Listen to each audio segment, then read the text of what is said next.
Okay, in this tutorial, I'm going to talk to you a little bit about what is DNA made out of, and what kind of structure does DNA actually have.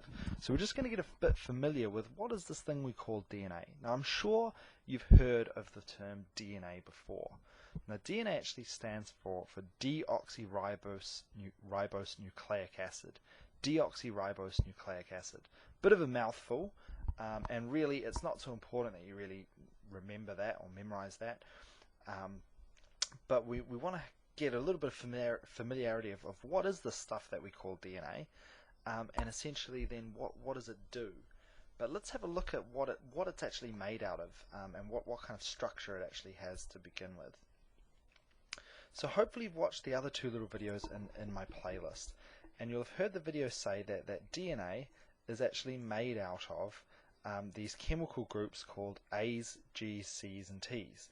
Now, that's a little bit of a lie. Well, it's not just made out of those things. It's also got these sugars and phosphates. So we'll just zoom in here a little bit. The DNA is made up out of a backbone. The sides of the DNA here is made out of sugars and phosphates, whereas the steps of the ladder, so to say, these bits in the middle, are made of what we call base pairs, which are pairs of those A's, T's, C's, and G's. So DNA is actually made up out of groups of these. So one base, one sugar, one phosphate. So you can see one here, it's already got a box around it. So this thing here is called a nucleotide. So a nucleotide.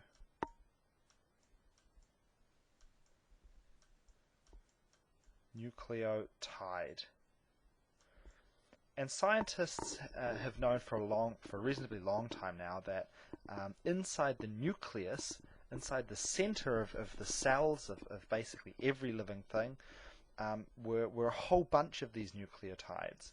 So we knew that these nucleotides were somehow important, but scientists didn't really know if they were just a store of sort of a chemical that might be used for energy or something like that. We weren't really too sure originally what these nucleotides really did, but every cell seemed to have this nucleus that was full of these nucleotides. And scientists soon realized there were four different types. So we've got some that have a G, so they always just were slightly different because of this base here. So a nucleotide is made out of three things. A phosphate. So a nucleotide is made out of three things. A phosphate,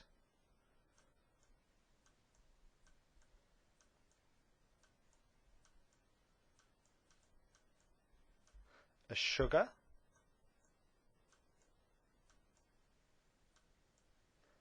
and this is the deoxyribose, the ribose sugar, so the ribose sugar, and here a base, and sometimes you'll see in textbooks it's referred to as a nitrogenous base, but I wouldn't worry too much about that. So a nucleotide, DNA is made out of these pieces called nucleotides. You can see one here, another one here, another group there, another one there, and so the phosphates and sugars are linked together. In each nucleotide, the phosphates and sugars are linked together to make the sides of the DNA, and the base, they pair in the middle to hold the two strands together. So DNA is made up of these things called nucleotides, and nucleotides are made out of phosphates, sugars, and bases.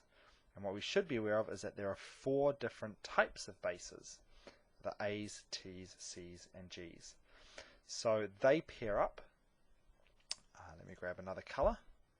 So here, a base pair is simply what's usually called, or sometimes referred to as, the steps of the ladder. So that the base pairs here hold the two strands together, whereas the sugars and phosphates down the side here often form what we call the backbone of the DNA. So this is the backbone of the DNA, as the sides made up of the sugar and the phosphates. Now the sugars and phosphates are always the same. There's no difference in those. It's only the bases in the middle that can actually be different. So that's what DNA is made out of: nucleotides, sugars, phosphates, and bases. But why is this important? Well, it's actually the sequence of these base pairs in the middle. So if we read down one side here, A, G, T, A, C, G, and would carry on, three over 3 billion base pairs in every one of our cells.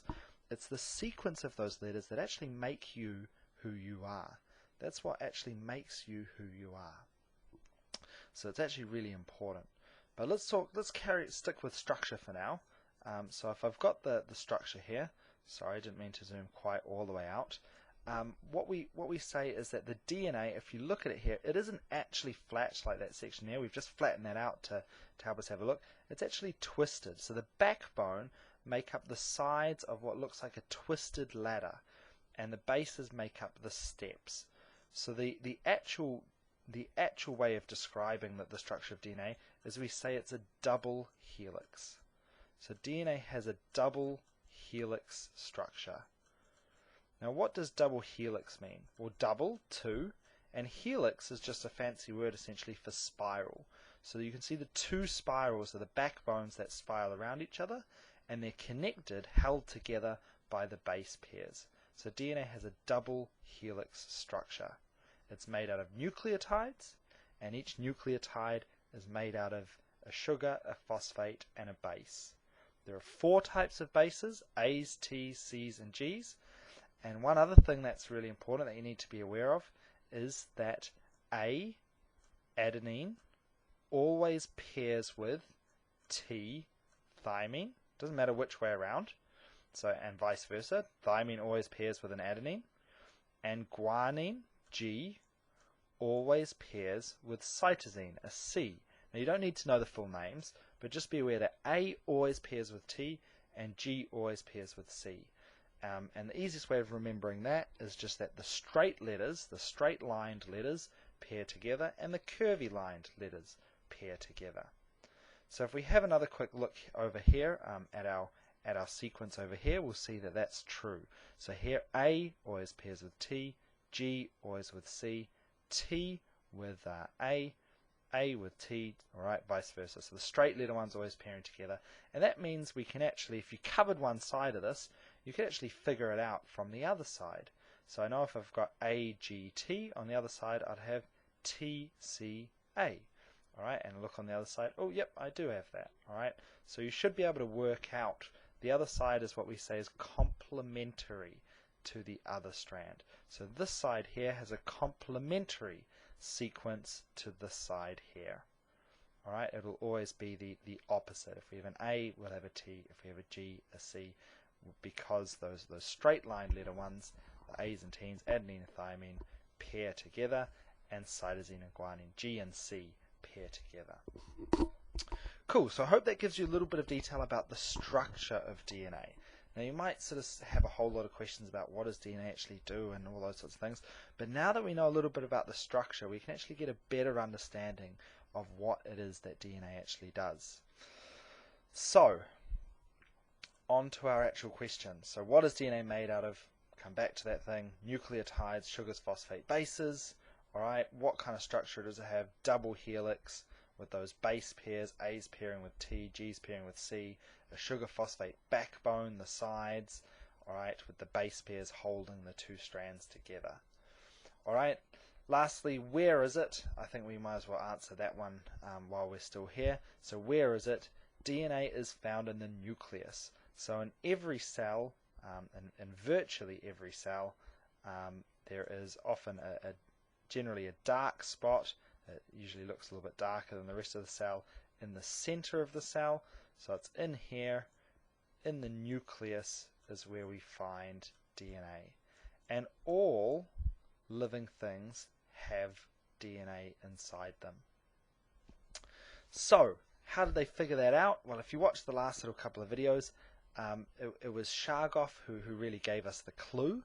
Alright, Chargaff gave us the clue that essentially these nucleotides were found in pairs, because he found out that basically in every living thing, in their nucleus, were these nucleotides and these bases, the A's, T's, C's, and G's, and he found that although there were sometimes different amounts, especially between different species, some species had more A's and T's, and some species have more G's and C's, but he found that there was always the same number of A's as T's, and the same amount of G's as C's. And that was the clue that they pair up. And so from there, it was Watson and Crick who essentially proved that they were arranged in this structure, in the double helix structure. And they did that by initially just making cardboard models and thinking about what the structure might look like. And then they set out to actually prove that was the structure of DNA. And they did that by essentially shining X-rays at crystals made out of DNA and looking at the shadows or the patterns of the X-rays that came out the other side. And that gave them some clues or information that they could use to prove that DNA had this structure. So in one of the videos that in the playlist, you'll have in the next video, you'll see, I'll play that quickly, is Watson himself actually explaining how they discovered the structure of DNA. And I think that's pretty amazing. Unlike chemistry and physics, where most of what you learn in chemistry and physics happened hundreds of years ago, biology, these are some really amazing recent discoveries, and that really means that there's still more to be discovered, and biology, and especially genetics and molecular biology, are areas that are really rapidly evolving. There's lots of discoveries occurring and lots of potential for more discoveries. So an exciting time to be in biology. Anyway, watch the video about Watson, and then we'll come back and answer a few more of these questions.